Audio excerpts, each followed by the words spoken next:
नमस्कार। आप सभी का स्वागत है आज के इस पॉडकास्ट में। मैं आपका दोस्त हूं और आज मेरे पास एक बहुत ही दिलचस्प सामाजिक संस्था के बारे में जानकारी है, जिसका नाम है मानवता परिवार। सोचिए, एक ऐसा संगठन जो पूरी तरह आम लोगों द्वारा, उन्हीं के लिए और उन्हीं लोगों के सहयोग से चलता है, जिसमें मदद का हाथ बढ़ाना एक परिवार जैसी ही भावना है। अब जरा सोचिए, घर परिवार में अचानक कोई गंभीर हादसा या अनहोनी हो जाए, मौत, भारी बीमारी या कोई हादसा जिसकी वजह से जीवन भर का असर हो, तब इंसान को सहारे की सबसे ज्यादा जरूरत होती है। और यहीं से आता है मानवता परिवार का आइडिया।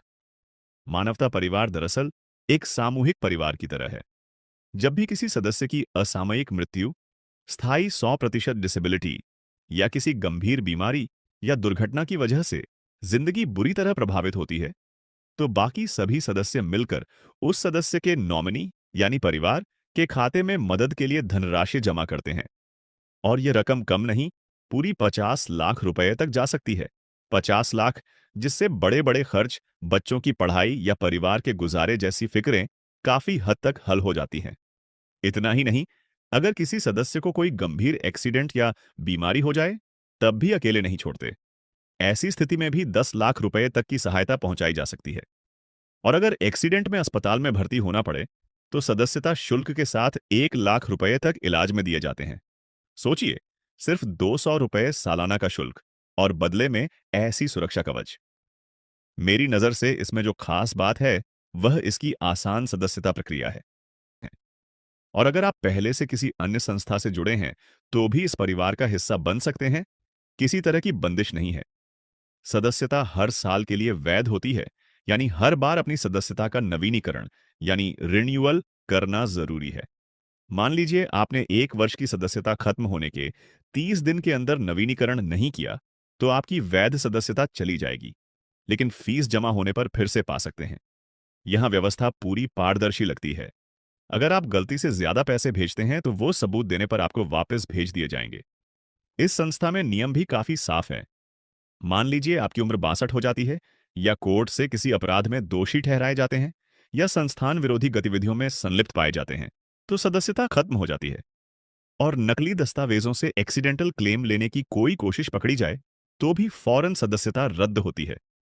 अब सोचिए, संस्था जो 200 रुपए आपसे ले रही है, वह पैसे कहां खर्च करती है?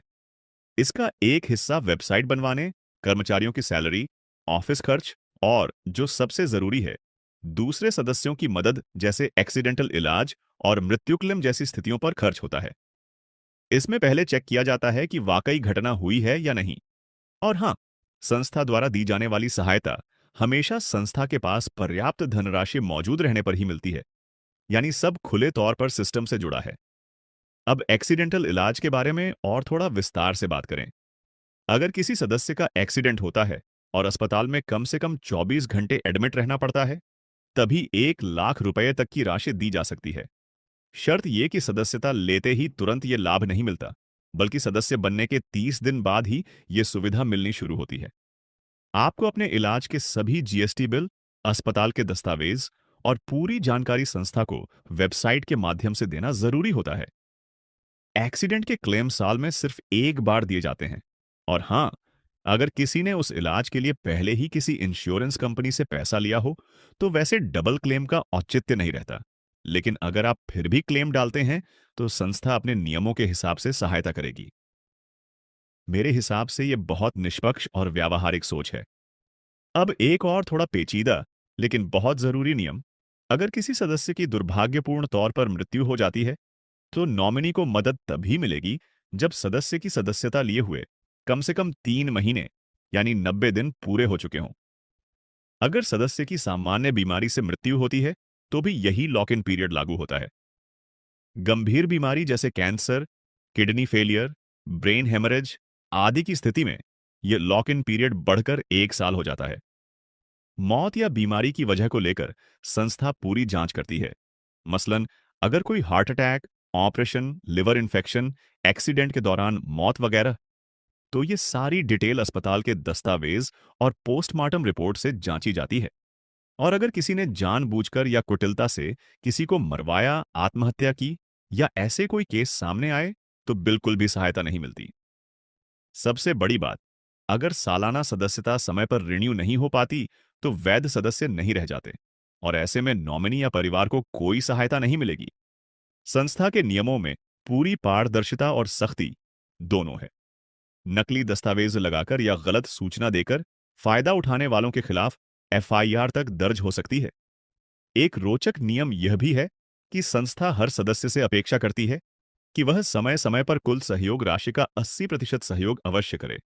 यानी संस्था के साथ बने रहना और एक्टिव रहना जरूरी है, तभी सारे लाभ तय होते हैं।